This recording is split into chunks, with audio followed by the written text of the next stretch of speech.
SC hostel, ఇది మామూలు hostel కాదు, అన్ని వసతులతో కూడినటువంటి హాస్టల్. ఒక్కొక్క పిల్లవాడి మీద ₹1,00,000 ఖర్చు పెట్టినటువంటి హాస్టల్.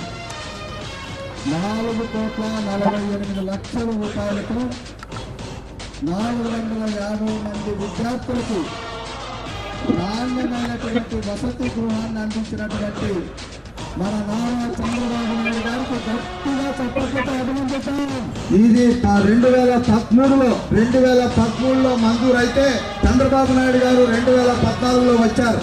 నిధులను మంజూరు చేసినటువంటి మహానుభావులు చంద్రబాబు నాయుడు గారు. ఆ రోజు ఇది 3 కోట్లతోనే ప్రారంభం కావాలని నిర్ణయిస్తే పెరిగిన ధరలకు అనుగుణంగా విద్యార్థుల వసతి గృహంలో ఎలాంటి లోటు ఉండకూడదని చంద్రబాబు నాయుడు గారు దళితుల పట్ల ఉన్నటువంటి ప్రేమాభిమానాలతో మరొక ₹1,50,00,000 అదనంగా ఇచ్చి ఆ రోజు మా మిత్రులు, మా అన్నగారు నక్క ఆనంద్ బాబు గారు మనకు సాంఘిక సంక్షేమ మంత్రిగా ఉన్నారు. ఆ రోజు నేను వెళ్ళినప్పుడు తమలో ఒక్కొక్కరికి ₹1,00,000 ఖర్చు పెడదాం, నాణ్యమైనటువంటి సమీకృత వసతి గృహాన్ని నగరం నడిబొడ్డులో నిర్మించుకుందామని సగర్వంగా చెప్పినటువంటి వ్యక్తి.